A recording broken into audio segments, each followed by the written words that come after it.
Welcome to the channel. Don't forget to like, subscribe, and press the bell icon to stay updated with every new story. The sun shone brightly on the Santa Monica Pier, where laughter, music, and cotton candy filled the air. Families strolled across wooden planks, children tugged on parents' hands for rides, and couples watched waves crash below. Yet amid this cheerful scene, one girl sat quietly in her wheelchair near the carousel, trying to blend in. Her name was Elena Rodriguez, a 19-year-old whose life changed forever after a car accident left her paralyzed from the waist down. She loved the pier. The spinning Ferris wheel, guitarists playing for tips, and salty ocean breeze made her feel alive again. But what she feared most were people's stares, the way strangers looked at her chair before her face. That day, however, she told herself she wouldn't let fear stop her.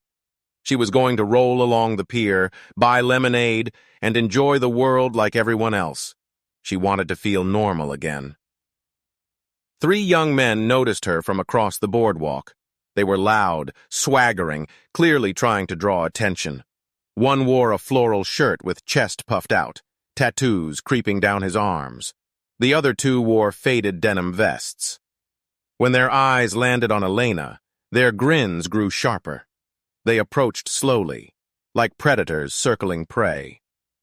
One leaned close and sneered. "Move!" The words slashed through her like a knife. Elena froze. Before she could react, the man in the floral shirt laughed and swung his boot toward her wheelchair. The impact jolted her chair, sending her teetering sideways. She gasped, one hand shooting out to steady herself, the other clutching the wheel. She almost fell onto the pier planks. People nearby turned their heads, but instead of stepping forward, most just looked away. Her heart sank, not because of the bully's words, but because of everyone else's silence. The men weren't finished. They jeered, mocking her as though her wheelchair was some joke. "Bet you can? You'd even get up without help," one sneered. Another laughed so hard he bent double, slapping his knee. Every word chipped away at her courage. Then something shifted in the atmosphere. At first it was sound, a deep, steady rumble vibrating through the pier planks. The bullies' laughter faltered as heads turned toward the street. One by one, motorcycles rolled in, chrome glinting under the California sun. Black leather, polished boots, tattoos that told stories of lives lived rough. They came in numbers, dozens, maybe more. Engines growled like thunder rolling off the ocean. A sea of bikers, broad-shouldered and grim-faced, began walking toward the commotion. Among them were men and women, old and young, but all carried the same expression, anger tightly coiled into silence.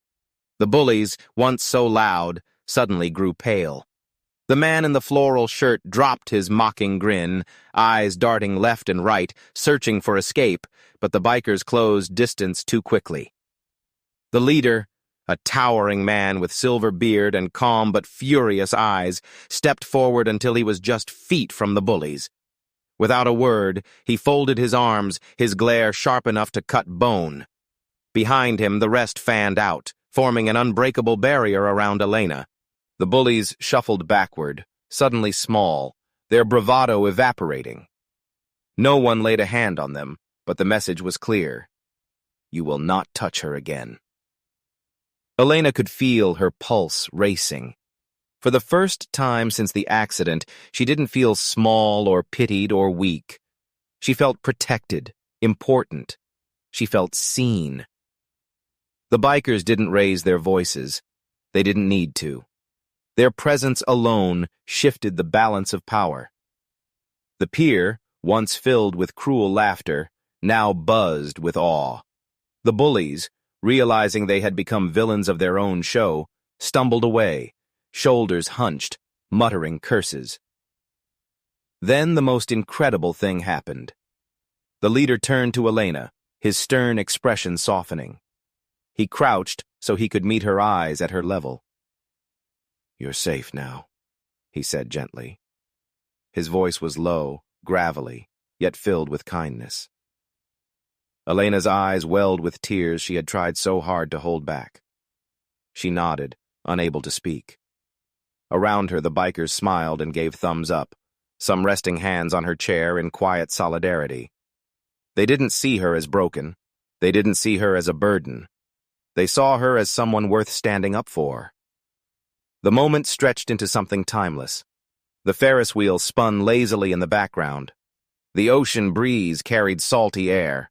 And on that sunny California day, an army of bikers transformed a story of cruelty into a moment of unforgettable compassion. The crowd broke into applause.